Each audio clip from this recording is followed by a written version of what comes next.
Có những bí ẩn sống dai không phải vì chúng quá đồ sộ hay phức tạp. Chúng sống dai vì chúng chỉ xuất hiện đúng một lần, chớp nhoáng, rồi biến mất vĩnh viễn trước khi chúng ta kịp chuẩn bị để đón nhận. Một tín hiệu vô tuyến chỉ kéo dài đúng 72 giây đã ám ảnh loài người suốt gần nửa thế kỷ. Thứ đáng sợ nhất không phải là việc tín hiệu đó mang nội dung gì, hay nó được gửi từ ai. Thứ đáng sợ nhất là việc nó chưa bao giờ quay trở lại. Hầu hết mọi người khi nghe về Wow Signal, tín hiệu không gian bí ẩn và nổi tiếng nhất lịch sử, đều mắc chung một sai lầm. Họ bị phim ảnh làm cho lóa mắt và tưởng rằng đó là một văn bản hoàn hảo, một thông điệp chào hỏi đàng hoàng của người ngoài hành tinh. Nhưng sự thật lại tàn khốc và khó chịu hơn thế nhiều. Tín hiệu đó không hề chứa một đoạn mã Morse hay một thông điệp giải phẫu nào cả. Nó chỉ là một chớp sóng vô tuyến cực kỳ mạnh, cực kỳ sắc nét, nhảy chồm lên với cường độ gấp 30 lần bức xạ nền thông thường. Và đặc biệt hơn, nó nằm ngay trên tần số 1420 MHz, giải tần số của Hydro, thứ được xem là tần số tĩnh lặng và nguyên sơ nhất của vũ trụ. Hãy tưởng tượng bạn đang đứng một mình giữa một hoang mạc khổng lồ. Mọi thứ chìm trong sự im lặng tuyệt đối.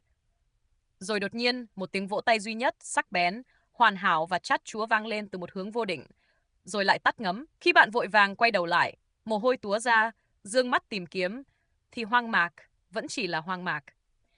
Dù bạn có đứng đợi ở đó thêm 50 năm nữa, tiếng vỗ tay đó không bao giờ vang lên lần thứ hai. Đó chính xác là những gì đã xảy ra vào đêm 15 tháng 8 năm 1977. Và nó chạm đến một trong những tử huyệt đáng sợ nhất của giới khoa học.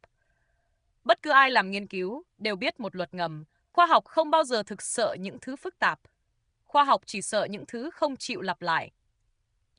Nếu một hiện tượng kỳ vĩ hay quái dị xuất hiện hàng ngày, dù nó có khó hiểu đến đâu, người ta cũng sẽ gom đủ dữ liệu, dùng đủ mọi loại bẫy để cân đong, đo đếm và đóng khung nó lại thành một phương trình. Nhưng sự không lặp lại, sự độc bản là một cơn ác mộng.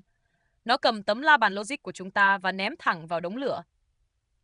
Kể từ đêm hôm đó, các nhà thiên văn học đã dùng đủ mọi thiết bị tối tân nhất, những hệ thống kính viễn vọng lớn nhất hành tinh, chĩa mũi nhòm rà quét đi rà quét lại đúng tọa độ chòm sao nhân mã đó suốt hàng thập kỷ. Kết quả nhận về luôn là một con số không tròn chỉnh. Không có một âm vang, không có một tàn dư nào sót lại. Không có gì cả. Hồ sơ 72 giây này trở thành một cái rằm đâm sâu vào niềm kiêu hãnh của sự hiểu biết. Bởi vì nó quá to, quá sạch và quá nhân tạo để có thể bị gạt phăng đi một cách rẻ tiền như một sai số nhiễu loạn của vệ tinh hay một tần số phản xạ từ chính trái đất.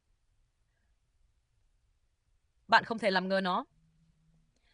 Nhưng nó lại cũng quá cô độc và chớp nhoáng để có thể được đóng mộc, trở thành một bằng chứng xác đáng. Bạn không thể mang nó ra để khẳng định sự tồn tại của nền văn minh ngoài hành tinh.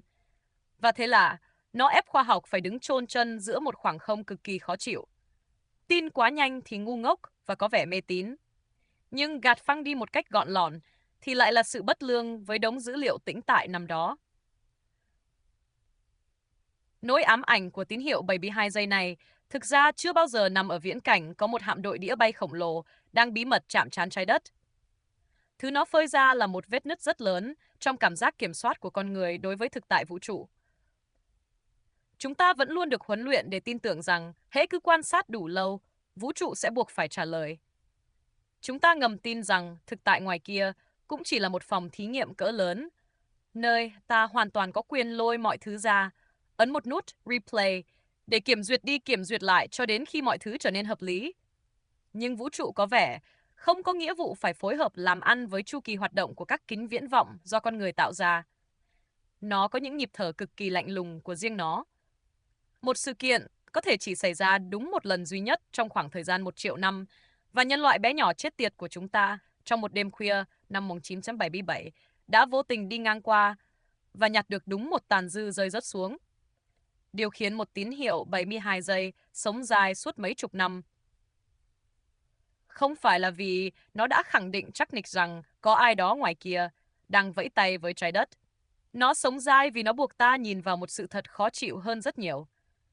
Trước những dị thường quá sạch để chúng ta có thể làm kẻ kiêu ngạo, gạt đi, nhưng lại quá đơn lẻ để chúng ta có thể khóa lại thành một định lý. Kiến thức của con người không hề hiến lên bằng những chiến thắng giòn giã. Nó tiến lên bằng cách học làm quen và sống chung với một câu hỏi nhỏ máu, mãi mãi không chịu chết. Hãy giữ cho tâm trí luôn sắc bén và cho phép nó được trăn trở trước những sự thật kỳ lạ nhất. Hẹn gặp lại bạn ở những phần sau của Hidden Cosmos.